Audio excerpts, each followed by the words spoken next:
नमस्कार विद्यार्थी मित्रांनो, अभ्यास अलर्ट या आपल्या यूट्यूब चॅनलवरती आपलं स्वागत आहे. तर विद्यार्थी मित्रांनो, आज आपण पाहणार आहोत 1 एप्रिल 2026च्या अत्यंत महत्त्वाच्या चालू घडामोडी. तर व्हिडिओ पहिल्यापासून शेवटपर्यंत पाहण्याचा प्रयत्न करा. अतिशय महत्त्वाचे आणि निवडक प्रश्न असणार आहेत, जे की तुम्हाला कोणत्याही स्पर्धा परीक्षेमध्ये डायरेक्ट विचारले जाऊ शकतात. तर विद्यार्थी मित्रांनो बघा, आजचा प्रश्न क्रमांक 1 आहे, para Archer of the year पुरस्काराने कोणाला सन्मानित करण्यात आले आहे? तर बघा, para Archer of the year या पुरस्काराने नुकतेच शीतल देवी यांना सन्मानित करण्यात आलेले आहे. ओके, तर ऑप्शन ए याचं उत्तर असणार आहे विद्यार्थी मित्रांनो. तर बघा, para Archer of the year हा जो पुरस्कार आहे तो शीतल देवी यांना देण्यात आलेला आहे. तर लक्षात ठेवा विद्यार्थी मित्रांनो, प्रश्न महत्त्वाचा आहे. ओके, तर बघूयात आपण विद्यार्थी मित्रांनो. बघा, शीतल देवी या जम्मू काश्मीर या राज्यामधील आहेत. ओके, तर लक्षात ठेवा विद्यार्थी मित्रांनो. बघा, शीतल देवी यांनी 2025 वर्ल्ड पॅरा आर्चरी चॅम्पियनशिप दक्षिण कोरियामध्ये जी झाली होती त्यामध्ये सुवर्णपदक जिंकलेले आहे. आणि पॅरिस ऑलिम्पिक 2024ची जी होती त्यामध्ये कांस्यपदक जिंकलेले आहे. तसेच आशियाई पॅरा गेम्स यामध्ये सुवर्णपदके जिंकलेली आहेत. ओके, तर बघा, अर्जुन पुरस्कार जिंकलेला आहे 2023 साली. तर लक्षात ठेवा विद्यार्थी मित्रांनो त्यांच्याविषयी. चला पुढचा प्रश्न पाहणार. प्रश्न क्रमांक 2 आहे बघा, G7 शिखर परिषद 2026 कोठे आयोजित केली जाईल? तर बघा विद्यार्थी मित्रांनो, हाही प्रश्न महत्त्वाचा आहे. याचं उत्तर असणार आहे ऑप्शन नंबर ए म्हणजेच फ्रान्स. तर बघा, 2026ची जी G7 परिषद आहे, शिखर परिषद, ती फ्रान्स या देशामध्ये आयोजित केली जाणार आहे. ओके, तर लक्षात ठेवा विद्यार्थी मित्रांनो. तर बघूयात आपण विद्यार्थी मित्रांनो, ही जी G7ची परिषद आहे ती 2026मध्ये 52वी शिखर परिषद असणार आहे. ओके, आणि ही फ्रान्स या देशामध्ये आयोजित केली जाणार आहे. तर विद्यार्थी मित्रांनो बघा, फ्रान्स या देशाची राजधानी आहे पॅरिस. चला पुढचा प्रश्न बघूयात आपण. प्रश्न क्रमांक 3 बघूयात आपण विद्यार्थी मित्रांनो. बघा, भारताच्या पहिल्या पिंक स्टँडला कोणत्या महिला क्रिकेटपटूचे नाव देण्यात आले आहे? तर बघा विद्यार्थी मित्रांनो, याचं उत्तर असणार आहे ऑप्शन नंबर बी म्हणजेच हरमनप्रीत कौर. तर बघा, भारतातील पहिल्या पिंक स्टँडला हरमनप्रीत कौर या महिला क्रिकेटपटूचे नाव देण्यात आलेले आहे. ओके, तर लक्षात ठेवा विद्यार्थी मित्रांनो. चला पुढचा प्रश्न बघूयात आपण. तर बघा, प्रश्न क्रमांक 4 आहे आजचा, भारतीय सैन्यात समाविष्ट झालेल्या शौर्य स्क्वॅड्रन्स कोणत्या प्रकारच्या रेजिमेंटशी संबंधित आहे? ओके, तर विद्यार्थी मित्रांनो बघा, याचं उत्तर आहे ऑप्शन नंबर ए म्हणजेच आर्टिलरी. तर बघा, आर्टिलरी रेजिमेंट म्हणजेच तोफखाना रेजिमेंट या रेजिमेंटशी संबंधित आहे. तर बघा, शौर्य स्क्वॅड्रन हे आर्टिलरी रेजिमेंट या रेजिमेंटशी संबंधित आहे. तर चला पुढचा प्रश्न बघूयात. चला याबद्दल थोडक्यात माहिती बघूयात आपण. भारतीय सैन्यामध्ये समाविष्ट झालेल्या शौर्य स्क्वॅड्रन्स या आर्टिलरी म्हणजेच तोफखाना रेजिमेंटशी संबंधित आहेत.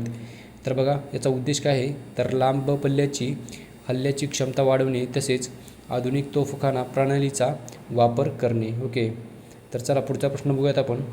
प्रश्न क्रमांक 5 आहे बघा, नुकतीच भारतीय लष्करांच्या लांब पल्ल्याच्या तोफखान्याची क्षमता वाढवण्यासाठी कोणत्या प्रणालीला मंजुरी देण्यात आली आहे? तर विद्यार्थी मित्रांनो बघा, याचं उत्तर असणार आहे ऑप्शन नंबर बी म्हणजेच धनुष बंदूक प्रणाली. तर बघा, त्याचा त्याचा संक्षिप्त रूप आहे ATAGS. तर बघा विद्यार्थी मित्रांनो, ऑप्शन नंबर बी याचं उत्तर असणार आहे. तर चला बघूयात आपण.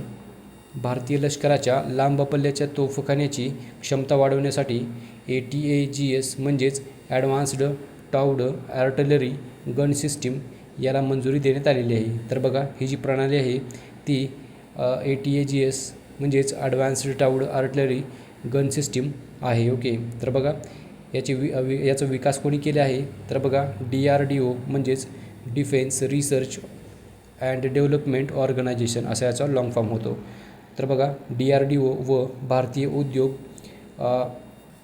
जसे की भारत फॉर्ज, टाटा, ओके, असे यात संघ आहेत. तर चला, याचा उद्देश काय असणार आहे? तर बघा, लांब पल्ल्याची मारक क्षमता वाढवणे तसेच जुन्या तोफा बदलणे.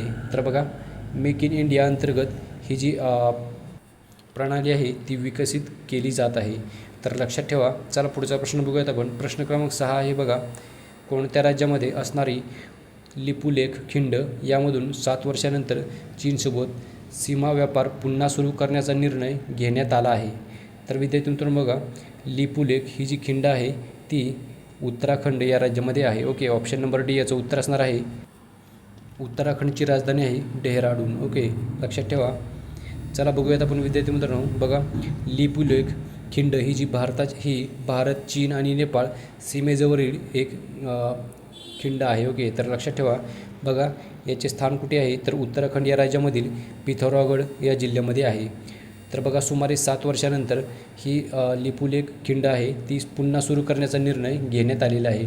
हा मार्ग कैलास सरोवरावर म्हणजेच हा मार्ग जो आहे तो कैलास मानसरोवर यात्रेसाठीही महत्त्वाचा आहे. ओके, तर लक्षात ठेवा. चला पुढचा प्रश्न बघूयात आपण. प्रश्न क्रमांक 7 आहे बघा, अमराबाद व्याघ्र प्रकल्पातील आदिवासी कुटुंबाचे पुनर्वसन केले जात असून ते कोणत्या राज्यात स्थित आहे. तर बघा, अमराबाद व्याघ्र प्रकल्प हा तेलंगणा या राज्यामध्ये स्थित आहे. ओके, तर लक्षात ठेवा विद्यार्थी मित्रांनो, नुकतेच या व्याघ्र प्रकल्पामधील आदिवासी कुटुंबाचे पुनर्वसन केले जात आहे. ओके, तर तेलंगणा या राज्याची राजधानी आहे हैदराबाद. लक्षात ठेवा. चला पुढचा प्रश्न बघूयात आपण. प्रश्न क्रमांक 8 आहे बघा,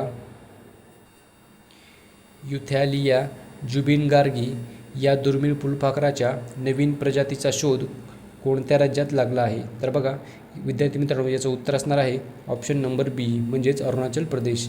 तर बघा, अरुणाचल प्रदेशमध्ये नुकताच युथॅलिया जुबिनगार्गी या दुर्मिळ फुलपाखराच्या नवीन प्रजातीचा शोध लागलेला आहे. ओके, अरुणाचल प्रदेश या राज्याची राजधानी आहे इटानगर. लक्षात ठेवा. चला पुढचा प्रश्न बघूयात आपण. प्रश्न क्रमांक 9 आहे बघा, नुकतीच हॉकी इंडिया पुरस्कार सोहळ्यादरम्यान आंतरराष्ट्रीय हॉकीमधून निवृत्तीची घोषणा कोणी केली आहे. तर विद्यार्थी मित्रांनो बघा, याचं उत्तर असणार आहे ऑप्शन नंबर बी म्हणजेच गुरजंत सिंग. तर बघा, भारतीय हॉकीपटू गुरजंत सिंग यांनी नुकतीच जो हॉकी इंडिया पुरस्कार सोहळा होता तो जो नवी दिल्लीमध्ये नुकताच झालेला आहे, तर त्या सोहळ्यामध्ये त्यांनी आपल्या निवृत्तीची घोषणा केलेली आहे. तर लक्षात ठेवा, गुरजंत सिंग असे यांचं नाव आहे. तर ते भारतीय हॉकीमध्ये खेळत होते, तर त्यांनी नुकतीच आता निवृत्तीची घोषणा केलेली आहे. चला पुढचा प्रश्न बघूयात आपण. प्रश्न क्रमांक 10 आहे बघा, नेपाळ या देशाचे नवीन पंतप्रधान कोण बनले आहेत. तर बघा, त्यांचं नाव आहे बालेंद्र शाह. तर लक्षात ठेवा, बालेंद्र शाह हे नेपाळ या देशाचे नवीन पंतप्रधान बनलेले आहेत. तर बघा, नेपाळ या देशाची राजधानी आहे बघा काठमांडू. तर बघा, नेपाळ या देशाचे चलन आहे नेपाळी रुपया. तर लक्षात ठेवा विद्यार्थी मित्रांनो, आणि याच प्रश्नाबरोबर आजच्या दिवसाचे करंट अफेअर्सचे जे प्रश्न होते ते सर्व आपण या व्हिडिओमध्ये कव्हर केलेले आहेत. तर भेटूयात आपण उद्या. धन्यवाद.